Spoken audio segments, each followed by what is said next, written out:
first lap.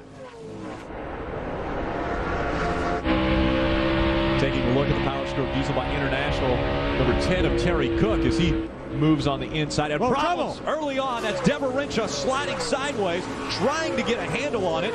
She goes into the infield, doesn't make too much contact early on. Let's see if she can hold it down. She does not.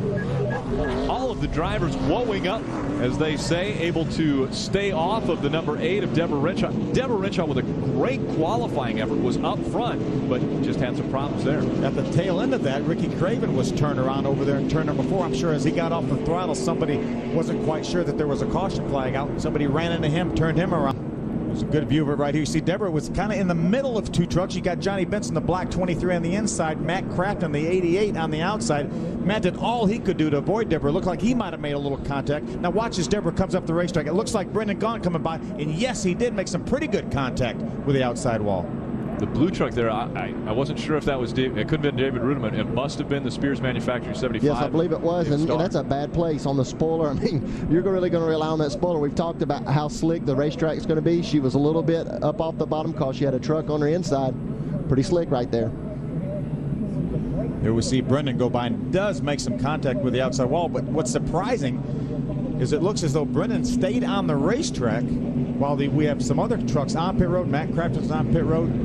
Tim Fido on a few of the other trucks. Ricky Craven, the one we mentioned earlier that spun out in the aftermath of this situation. Tim Fido got a little piece of that too as she was backing up the racetrack. And that's a situation where shouldn't you lock the wheels up right there when you're in the infield and not be able to drift back up on the track? You really should. That's one of the things that you learn in racing. Once you get down to a safe part of the racetrack, you want to hold on to those brakes and make sure you don't slide back up into traffic. I drive to the inside of Jack Sprague.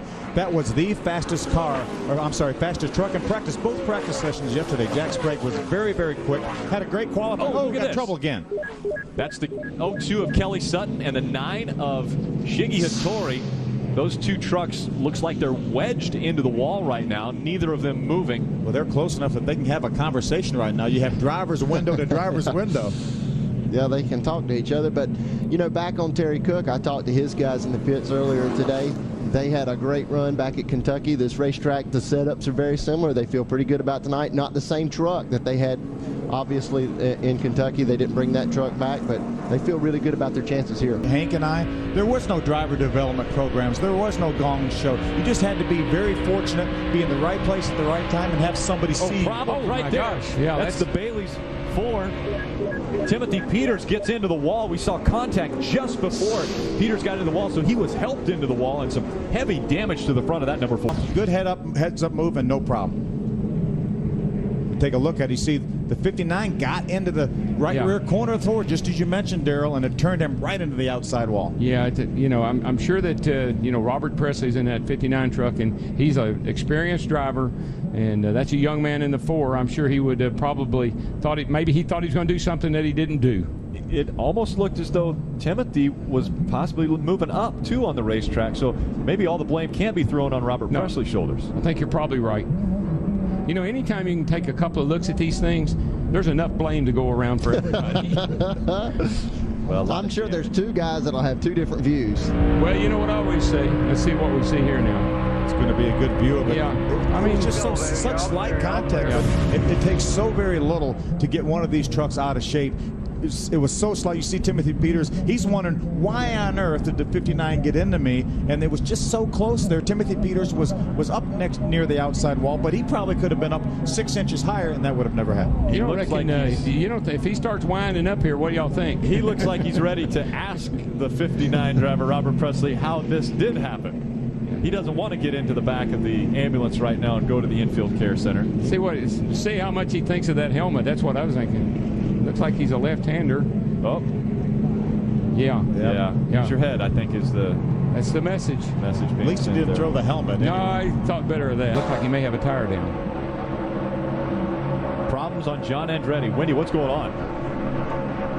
That's exactly what it is. It is right rear flat going on the 15 of Terry Cook's in the wall. Terry Cook hits the wall. The Power Stroke Diesel by International number 10 coming out of turn number 4. That will bring out we got more the trouble back here. Caution of the day. We've got spinners going across the infield. That's the 07 driven by Rich Bickle, who's made his way into the infield. A lot of damage. We'll take a look at how this happened. Oh, he goes in on the inside there, runs it down in hard. Outside of Cleaver, on the inside of Cleaver, and it just sucks him around. Very similar to what happened to Bill Lester. He was on the inside, got a little loose, and needed to use some racetrack to catch that truck. Unfortunately, the 50 of Todd Cleaver was there.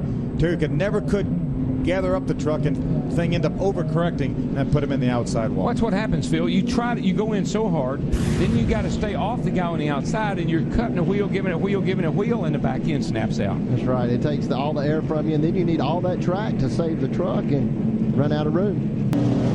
He's going to be joined very, very soon on pit road. We've got trouble. Got a car into the wall.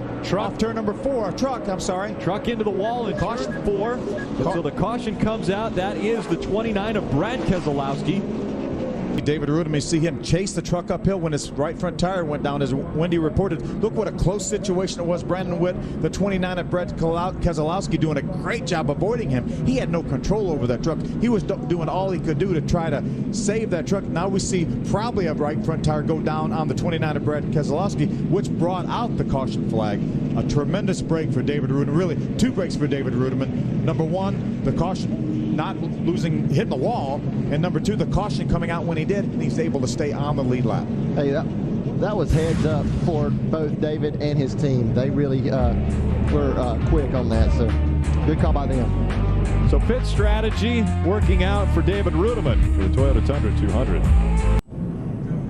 Welcome back to Nashville Superspeedway. The 8th caution, a record caution for Nashville Superspeedway, has come out. That's Tracy Hines that they're putting on the record. He is able to get out of the truck. He's walking away currently.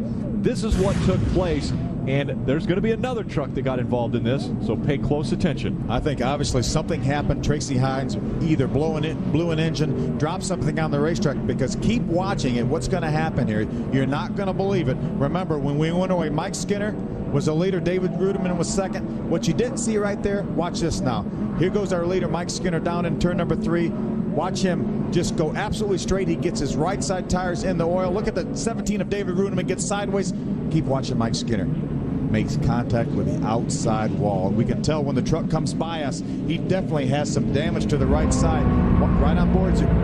Phil, he just brushed the wall. Can this do enough damage to hurt him? We looked at it when he came by. Look at the damage on the right side, Hank. You really rely on that body work for front downforce too. I mean, it's so important. These trucks are so aerodynamic deficient. They have to have it. And when you hit the wall like that and you push your fender in, you're not going to have as much front downforce. And it goes way up high, allows the 30 of Tabodine to get underneath them and take over the spot. It looked like Ted Musgrave was going to move Bill Lester out of the way. He got right up behind him. Control, Ricky Craven.